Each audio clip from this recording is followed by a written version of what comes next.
Long way. Well, it's not like I don't know anything. I know that it is part of the mission to go back and image Cydonia. I've got that in front of me. Ha-ha. Yes and no. It depends on who you talk to. It also depends on what time of day you talk to them, whether there's an eclipse when you talk to them, whether they've gotten out of the left side of the bed or the right side of the bed. There are very confusing, contradictory signals coming from NASA regarding the reimaging of Cydonia.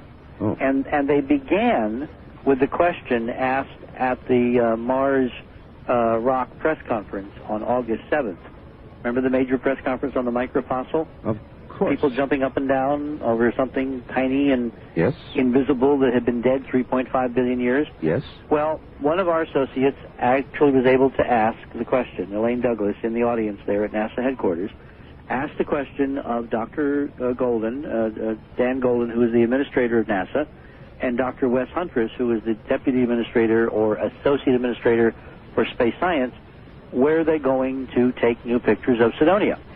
And on our web, you will see the verbatim transcript of their respective replies, which is the most artful example, you know, Bill Clinton notwithstanding, of saying two simultaneous things to two simultaneous audiences, neither of which they think, I guess, will ever talk to each other.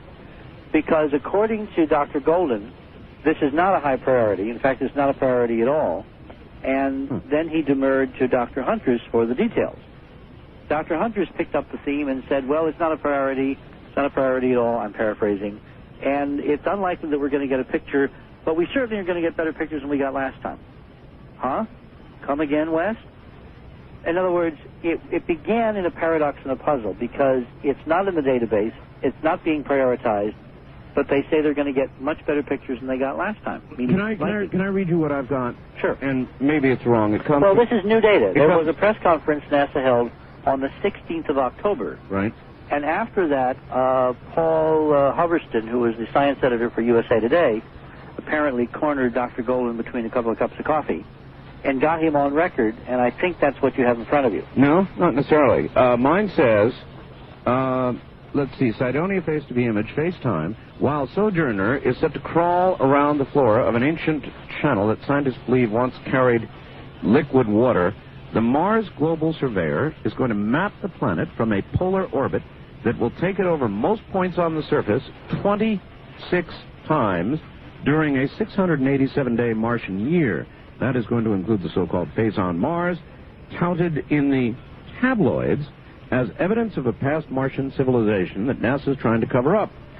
Arden Albee, Global Surveyor Project Scientist, says the project plans to alert the local Face on Mars lobby, read Richard Hoagland and Company, whenever imagery from the region where the face was spotted is coming up, and to post that imagery on the internet as soon as it is collected.